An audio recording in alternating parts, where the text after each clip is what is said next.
Shalom. Sekali lagi shalom. Ada sukacita. Yang bersukacita mari naikkan tangan. Puji Tuhan. Saya lihat ada wajah-wajah yang penuh dengan semangat. Ada wajah-wajah yang penuh dengan kebahagiaan.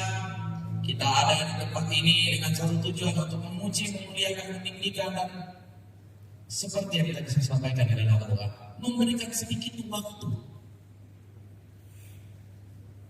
bagi Tuhan. Amin.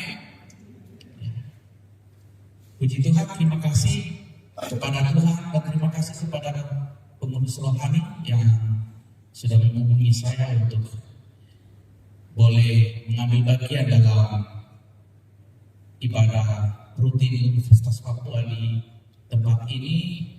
Perkenalkan, nama saya Pendeta Karel Alep, ya. Saya satu merek dengan Pak Pendeta Habib milik itu, ya. Kami dari Pulau Alam NTT, ya. Tapi saya kebenaran kelahiran besar Mabiri maksudnya. Saya lahir besar di Papua, orang tua saya sudah lama di Papua, dan saat ini Tuhan masih dipercayakan untuk saya ada dalam pelayanan pengembalaan di Jemaat Kairos Gereja Kemah Injil Kikmi di tanah Papua. Kalau kita tahu ada ruang futsal, ya, ada bengkel mobil, dan setelah bengkel mobil ada gereja yang baru dibangun, gereja 2 lantai yang bentuknya agak unik. Itu tempat saya dipercayakan Tuhan untuk ada dalam pengembalaan, dan tahun ini tepat 8 tahun. Tuhan itu baik dan Tuhan luar biasa dalam setiap yang Tuhan percayakan. Puji Tuhan, saya diberikan tema oleh pengurus yang kami dipilih untuk menjadi kepunyaan Allah. Dan teks firman Tuhan yang diberikan yakni di dalam 1 Petrus pasal 2 ayat 9. Namun saya rindu kita sama-sama membacanya hingga ayat 10. Dalam 1 Petrus pasal 2 ayat 9 hingga ayatnya yang ke-10. Yang sudah temukan katakan amin.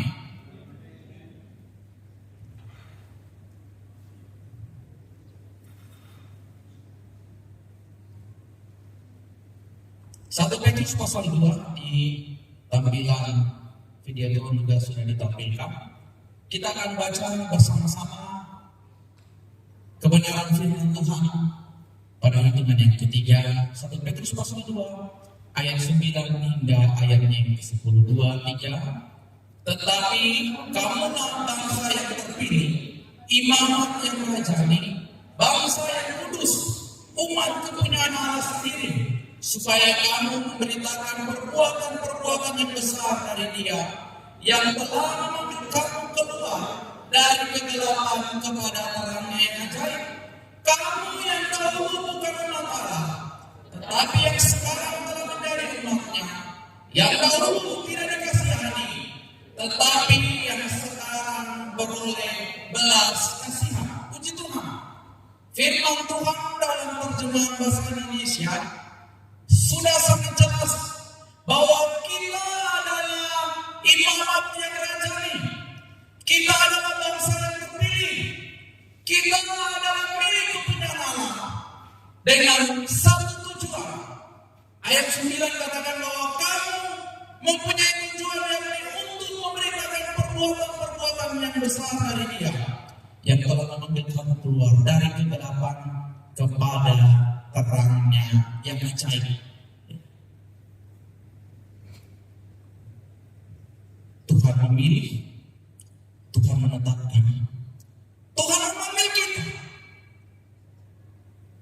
untuk menjadi bangsa yang terpilih, imamat yang rajani, untuk memberitakan perbuatan yang besar yang daripadanya. Kita dipilih untuk menjadi kepunyaan Allah. Sekali lagi, dengan satu tujuan, kata firman Tuhan di dalam 1 Petrus pasal 2 ayat 9 yakni untuk memberitakan perbuatan yang besar daripada Dia. Tuhan menebus kita melalui karya Yesus di atas kayu salib. Tuhan memilih kita, bahkan kalau kita baca di dalam Mazmur 139, sejak dari dalam kandungan itu Tuhan sudah tahu keberadaan kita hari ini hanya oleh anugerah, dan kita sudah dipilih olehnya. Dia memanggil kita keluar dari kegelapan kepada terangnya yang ajaib. Ayat 10 katakan bahwa kita yang dahulu bukan umatnya, kita yang dahulu tidak dikasihani, tetapi hanya oleh karena kasih karunia saudara dan saya dilayani. Katakan karena kasih karunia. Katakan saya pikirkan karena kasih karunia. Ya, bukan karena kuat, karena hebat siapa kita, bukan. Bukan karena kita adalah orang Kristen. Bukan karena kita dari keluarga Kristen kita dikasihani, no. Lebih daripada itu, hanya oleh karena kasih karunia. Efesus pasal 2 katakan oleh karena iman melalui karya Yesus, bukan karena kuat, bukan karena dalam, bukan karena kekuatan Anda dan saya dilayani. Ini berita yang dahsyat. Ini berita yang harus kita pahami, dan kita dipilih untuk menjadi umat kepunyaannya, untuk memberitakan perbuatan yang besar daripada Dia. Dan hari ini saya mau sampaikan sebuah rahasia yang firman Tuhan katakan dengan 1 Petrus pasal 2 ayat 9. Sebuah kebenaran yang tersirat dan mempunyai arti yang luar biasa ketika saudara dan saya yang dipakai oleh Tuhan. Satu kata yang tersirat, ketika Dia memanggil kamu dari dalam kegelapan kepada terangnya yang ajaib. Ini berarti saudara dan saya mau dipakai Tuhan, mau dirapi Tuhan, mau dijadikan Tuhan untuk memberitakan perbuatan yang besar. Ketika saudara dan saya keluar dari kegelapan kepada terangnya yang ajaib, berarti saudara dan saya harus hidup dalam satu kata yang namanya pertobatan. Amin. Katakan bertobat itu penting. Katakan bertobat itu penting. Bertobat. Ini yang Tuhan mau. Ini yang Tuhan mau agar kita hidupi, agar supaya kita dipakai dalam memberitakan perbuatan yang besar daripada Tuhan. Memang benar. Hanya oleh karena kasih karunia dan bukan karena kekuatan kita mengalami dan mendapatkan yang namanya surga. Tapi perlu kita ketahui bahwa selama kita masih ada dalam dunia ini, itu berarti ada kesempatan. Itu berarti bahwa Tuhan mau memakai kita. Memang benar Bapak Ibu yang saya kasihi, seorang penyamun yang disalib di samping Yesus, ketika dia percaya saat itu juga, walaupun dia tidak melakukan yang namanya sebuah tindakan pertobatan, dia masuk surga. Itu benar, tapi itu mengintar akhir. Ketika nyawanya hampir selesai, masih ada kesempatan untuk dia mengalami Yesus. Hari ini kita yang sudah mengalami Yesus dan masih diberikan kesempatan untuk hidup dalam dunia ini, apa yang kau membuat begitu? Adakah kau menganggap sepi kekayaan dan kemurahan Tuhan? Roma pasal 2 ayatnya yang keempat hingga ayat yang kelima dikatakan bahwa maukah engkau menganggap sepi kekayaan kemurahannya, kesabarannya dan kelapangan hatinya? Tidakkah engkau tahu bahwa maksud kemurahan Allah ialah menuntun engkau kepada pertobatan? Tetapi oleh kekerasan hatimu yang tidak mau bertobat, engkau menimbun murka atas dirimu sendiri pada hari waktu mana murka dan hukuman Allah yang adil akan dinyatakan. Ayat 6, Ia akan membalas setiap orang menurut perbuatannya. Bapak Bapak Ibu yang saya kasihi, saya besar percaya masa hari hidup kita selama ada dalam dunia ini sudah ditetapkan Tuhan. Dia Tuhan Alfa dan Omega, yang awal dan yang akhir, tahu sampai kapan batas usia kita. Namun kita tidak tahu dengan cara apa, waktu, kapan, dan tepat persisnya kita akan mengakhiri pertandingan dalam dunia ini. Dan firman Tuhan hari ini katakan, ketika ada kesempatan, gunakan itu dalam kehidupan yang penuh dengan buah pertobatan. Jangan sampai ketika Tuhan memanggilmu, engkau ada dalam kehidupan berdosa. Jangan sampai waktu Tuhan panggil, engkau ada di tempat pelajaran atau lagi oleh dalam kecelakaan dipanggil Tuhan, atau ada buat dosa, ada pergi mencuri orang payah, tiba-tiba mati karena kena keroyokan massa. Itu kan tidak lucu. Ya. Bapak Ibu yang saya kasih, ini berita yang penting, berita tentang pertobatan dan pengampunan dosa. Itu yang Tuhan Yesus tekankan.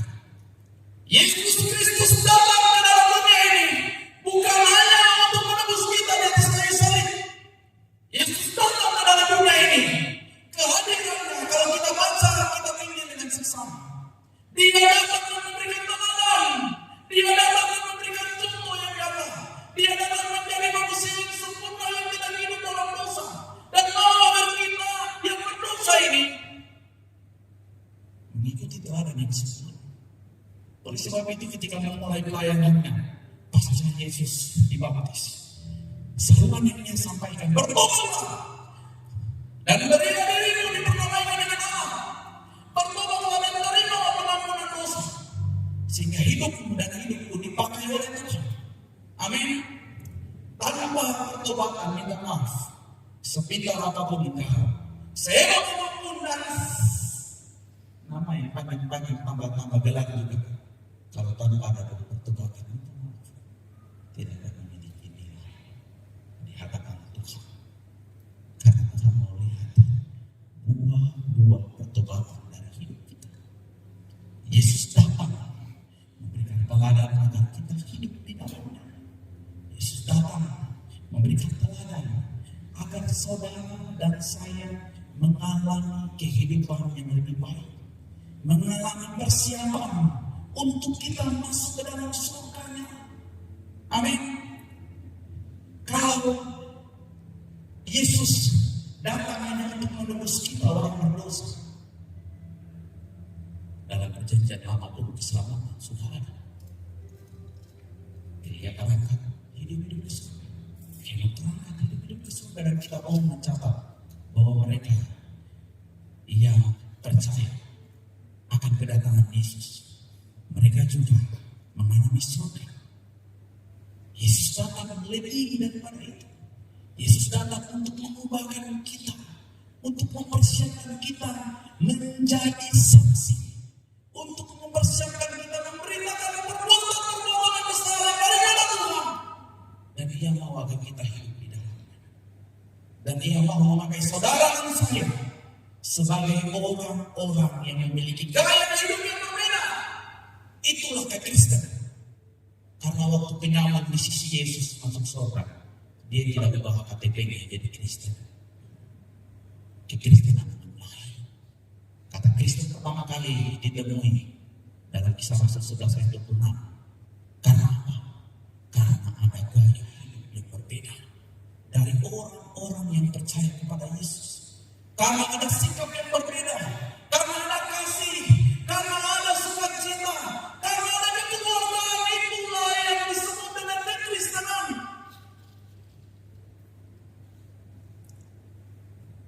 Bapak Ibu yang saya kasih, hari ini kali pertama saya khotbah di Unima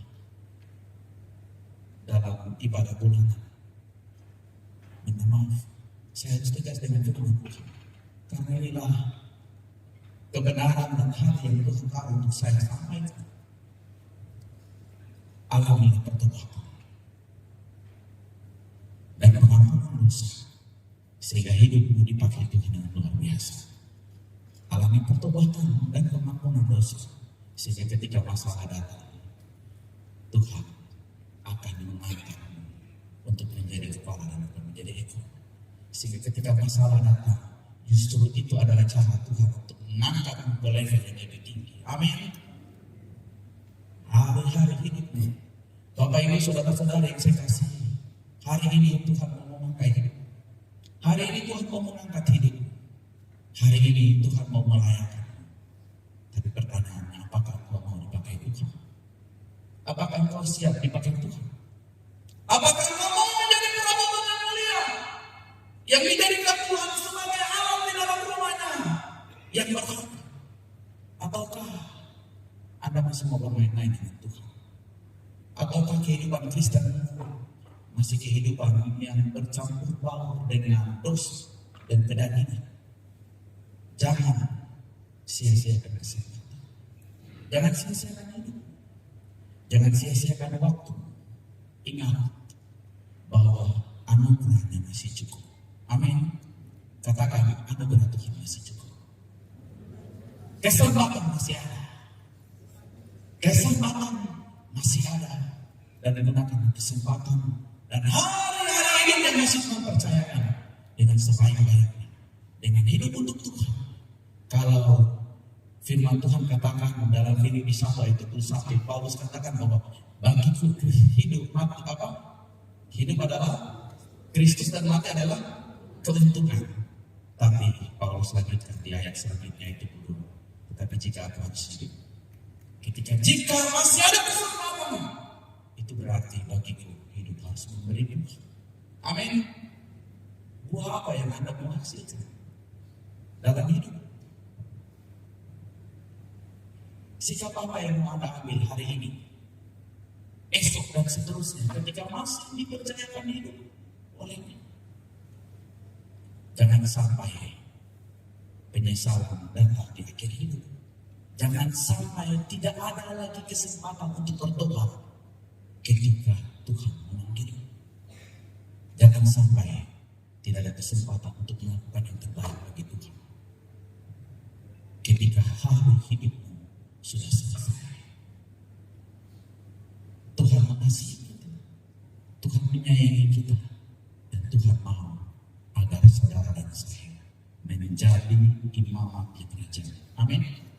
Menjadi milik kepunyaan Allah yang dipanggil dari kegelapan kepada terang yang ajaib, yang dipanggil dari kehidupan yang lama kepada kehidupan yang baru, yang dipanggil dari kehidupan yang tidak berkenan kepada kehidupan yang berkenan, untuk kemuliaan bagi Tuhan. Mahasiswa-mahasiswa, tempat ini adalah tempat bertanya itu. Waktunya sudah ada, semesternya sudah ditetapkan, dan sudah tahu kapan harus selesai ketika masuk dalam perkuliahan. Gunakan kesempatan dengan baik. Kalau belajar dengan sungguh-sungguh, kalau kuliah dengan sungguh-sungguh, jangan malas, jangan acuh tangan, jangan kudis. Tahu kudis sendiri. Ya.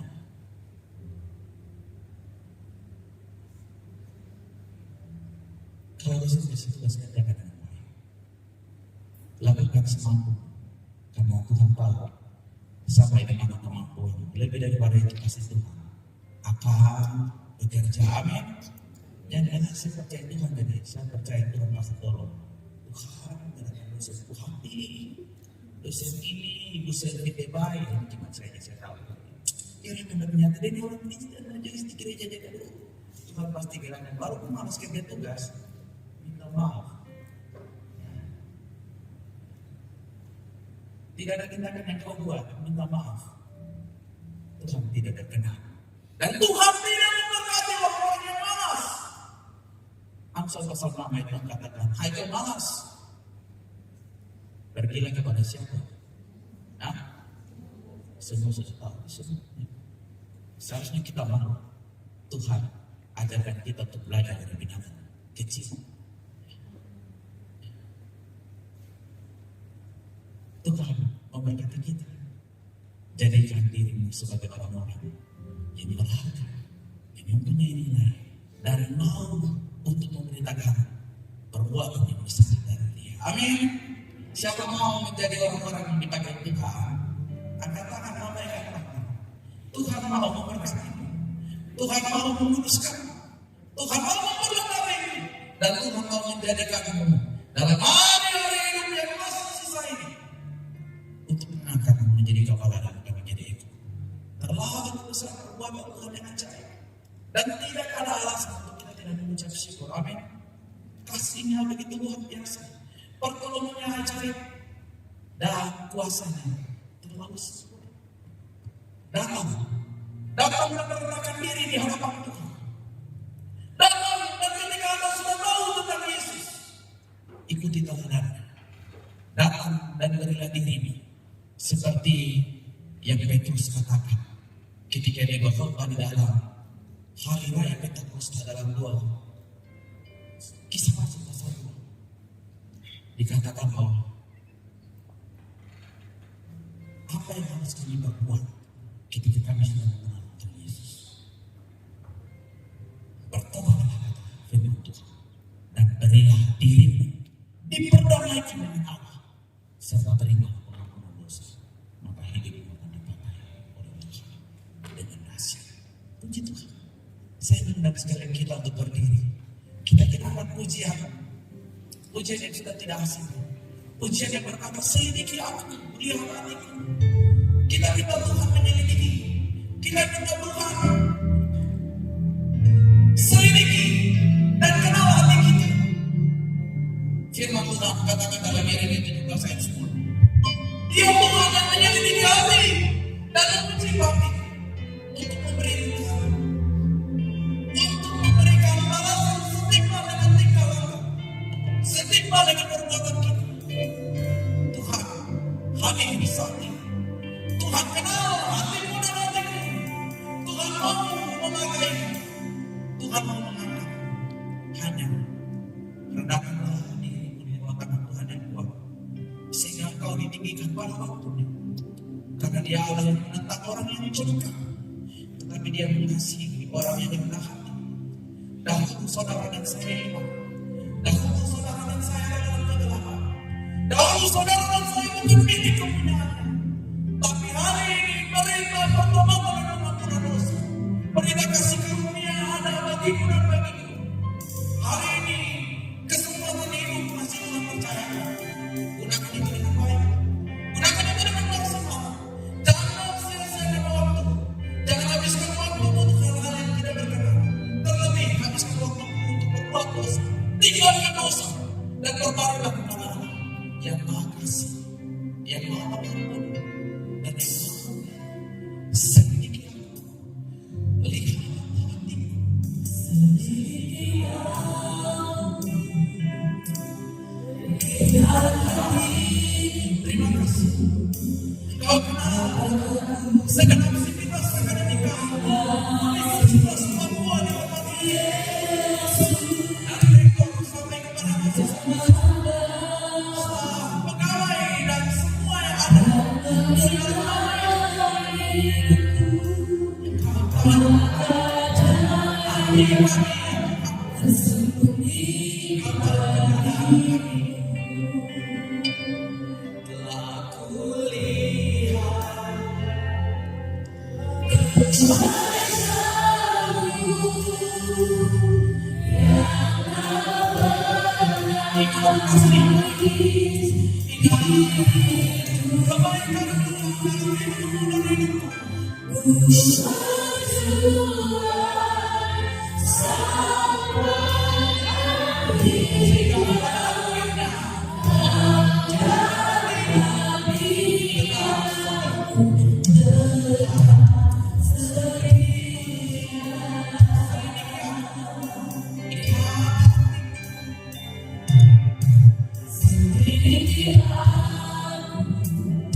Jangan lihat kiri kanan, taruh tangan kananmu di dada dan katakan, Tuhan, ini saya.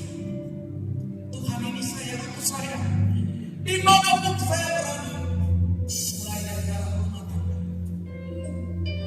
lingkunganku, kampus ini, Tuhan mau memakaimu di daerah yang luar biasa. Tuhan mau memakaimu untuk menjadi alat dan saksi yang memberitakan akan perbuatan Tuhan yang besar dalam nama Yesus Kristus. Roh Kudus ada untuk setiap umatmu yang hadir saat ini. Roh Kudus ada dan mengurapi dari tempat yang maha tinggi.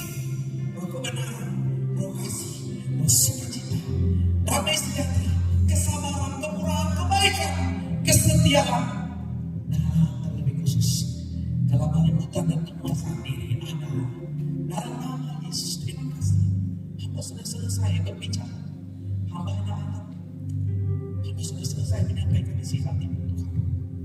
Lebih daripada itu, Tuhan, pakai kami, Roh Kudus, mampukan kami dalam menjalani hari ini yang masih ada.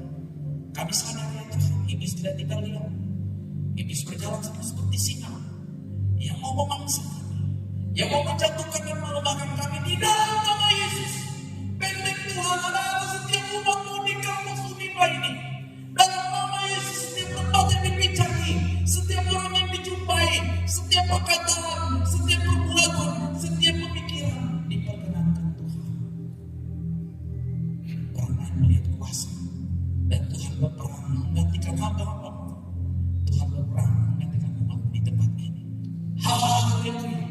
Hamba bersyukur untuk kebenaran firman. Hamba bersyukur untuk kesempatan